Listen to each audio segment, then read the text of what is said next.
Happy Meals Mom.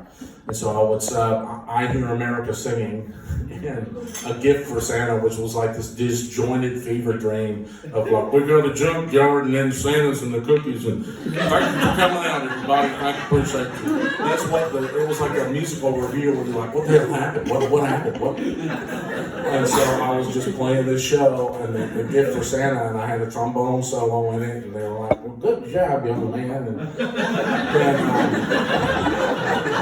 that's what happened when I was first getting my start, and these guys were jaded. They were like, fuck Santa. So I was up there on the Gift for Santa doing that, and then I wound up on the General Jackson. That's all. Before I get to the General Jackson, so between the park and the General Jackson, I left for Sevierville, Tennessee, which is aptly named. Let me assure you, no question about it. As severe as they come. I lived in a little. I rented this little house, $450 a month. I'll never forget. Now that seems just impossible. It's like you have to help cook the meth if you're renting for $450. You're involved in the cooking. So anyway, that was $450 a month, and then I remember I had this neighbor, and I'd never really been away from home before, and I was like kind of real skittish about it, and I'm like, I don't know, nobody's here, I'm by myself, and my mom said, I just can't leave you, which she never was much of a help, but like, well, you're going to be okay, that kind of thing. It was not Dorothy, my mother's strong suit. I hope nothing bad happens. That kind of summed up my experience with my mom. Nothing bad happens to me. I'll pray for it. You know it won't work. Okay, all right.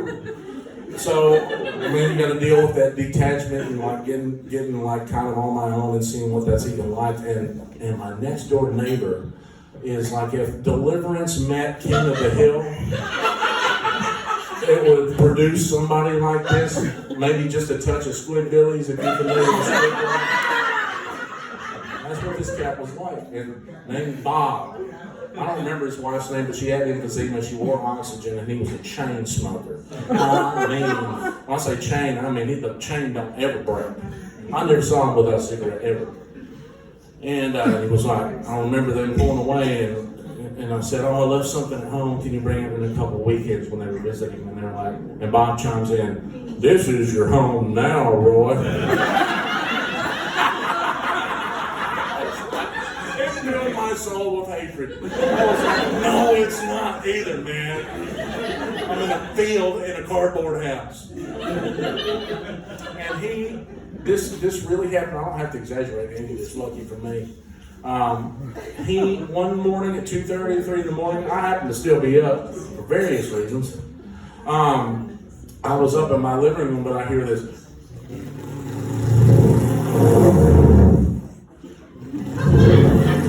Coming back and getting more distant and getting really close, and the lights going into my bedroom. I'm like, what is happening, man? So I open the shade, and he's mowing my grass at 2:30 in the morning.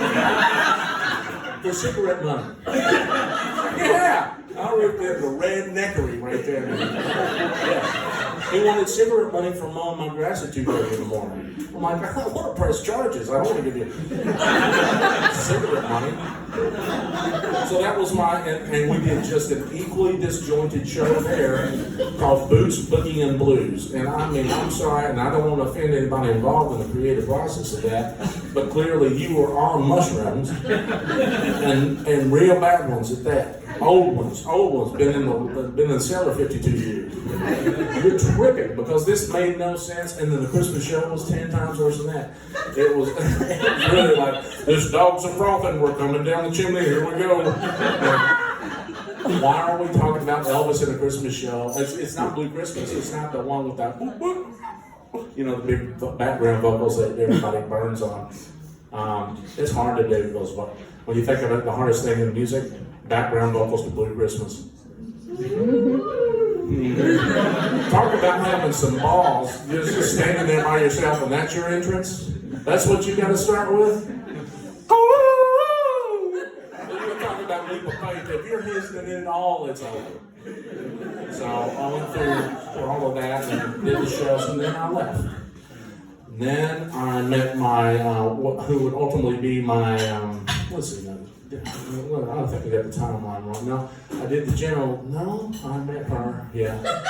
I'm just thinking about where the cataclysmic event goes. Just give me a minute. That's why everything went black right about then. No, I won't spend much time on it, but I did get married around that time, and then it was just about grinding forth. And I was, we were dating, and I was like, well, last chance. This is my last chance to go to New York. I'm going to go. So I'm not married. So I went. I left. I ran away. I was on the General Jackson. I was at 7 nights a week gig at one time, then it went down to 6. Wow. And it was like playing, Dixieland on the deck, and, making it through the salad, what they call the salad parade. There were so many weird things that happened during that time, too. I remember we would go down for meal times below deck. And we would do salad and green beans, if you want to call it that, and like mac and cheese and corn. And one time they were wrapped up for dinner, it's just nothing but water and steam coming out of the little Bunsen burners, and they're cleaned up. But it's me and a bunch of Iranian crew guys. And there's a solitary singular maggot crawling across the table towards me. And I went, here, boy. And the big party one with the most stripes goes, you are gross. I was like, I love my job. I love my job. Days like that, I love it. And then, so after all that was over, then I moved to New York. I remember grandmother died, the one that lived over here, the one that we had while we had Donaldson roots. My mother's side of the family, her mom died. And so she left me, I think it was $3,000, left a bunch of the grandkids, a bit of money. Not much, just something, And I took that money and thought it was like about $700,000 and moved to New York with it. You dumb shit. What are you thinking? But I did, and I had credit cards that I'm still paying off. Yeah. But so I went there, and I had to crash on this guy. I lived with a hoarder, turns out. So that's fun. I've seen that up close. That's pretty neat. And it was a 1-bedroom, and I slept in the living room on a futon that couldn't fold out because the wall blocked it. So, and I didn't have a pillow. I wasn't thinking ahead, so he had he had a lot of fast food wrappers bound up together and used as a pillow until I could get to like a drugstore and buy a regular pillow. And so I did that and I wasn't in a hurry because I was plenty comfortable.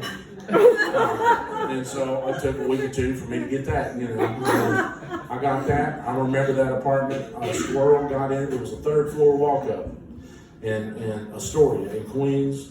And a squirrel got up there and ate all my rice out of a rice-a-roni box. I'm like, y'all are gangster squirrels. Woke me up, and then I woke up and go, shoo, and it looked at me and went back to eating. Like, mine, this is mine.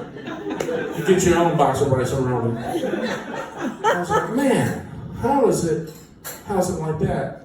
But I got to play with a lot of heroes there, people I transcribed, listened to, played on a lot of rehearsal bands.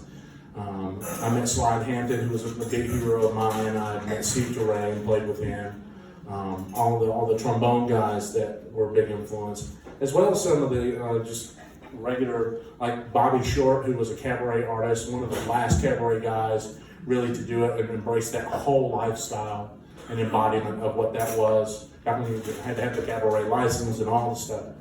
Kind of the era of, if you're watching The Marvelous Mrs. Maisel, I don't know how many people listen to that or watch that show, but it's that era of New York, 50s New York, right at the beginning of the beatnik era, where you had three-piece people, three-piece harmony groups doing afternoons. Comedians had a healthy life days when Lenny Bruce was working on the rooms.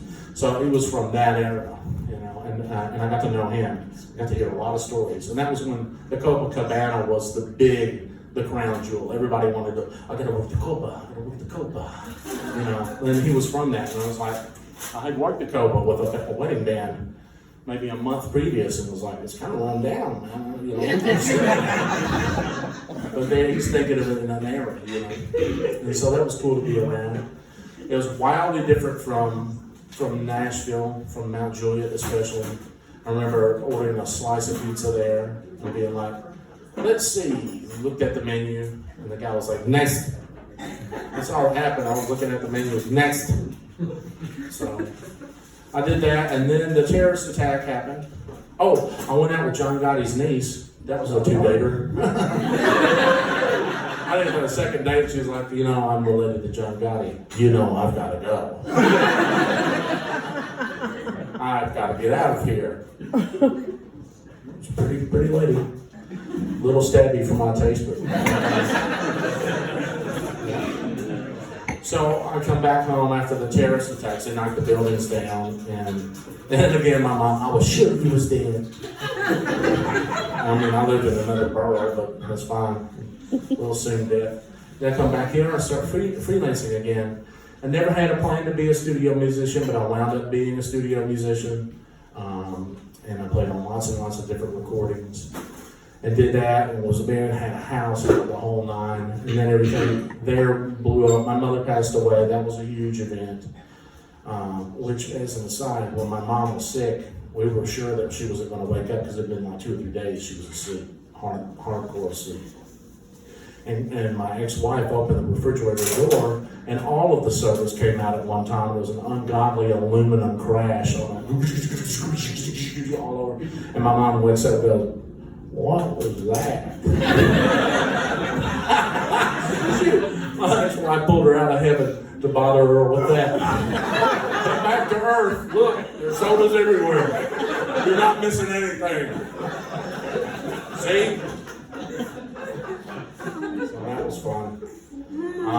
And then, you know, I weathered that, and then I weathered my dad dying. I had a heart attack when I was running. I was trying to train for a half marathon. My body was like, no, you will not. You would have had a heart attack. You will slow down now. And so I like to think of my heart as a not really. So all these events, and all the while working, playing, recording, everything is event to event. So it's hard for me to even keep up with who all worked for during those years, because it's just you're trying to make money and you're going to the next thing. But I look back on some of the all music credits and I'm like, man, I did a lot of stuff when I was in a blind rush to get through life. But I did. I worked with a lot of different people. And finally, the last wound to really be free was to get a divorce. And that was hard. But I did. I sold the house and basically more or less burned my own life to the ground. And started over. And I remember the day that I moved out for my separation from my ex. Prince called the next morning. And it was him on the phone. And ultimately I turned it down. And it went away for a year.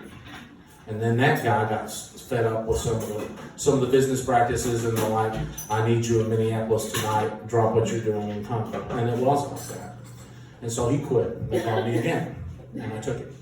And so I went from all this like, Prince wants you to do it. It was always like either him or somebody going, Prince would like you to audition in a white suit in Los Angeles on Thursday. And I'm like, no, I don't want to do that. I just am I in the band? What is happening? I don't want to do that. Prince would like you to be in a leather onesie at noon in Chelsea today. It's white. Yeah, I know. I don't want to.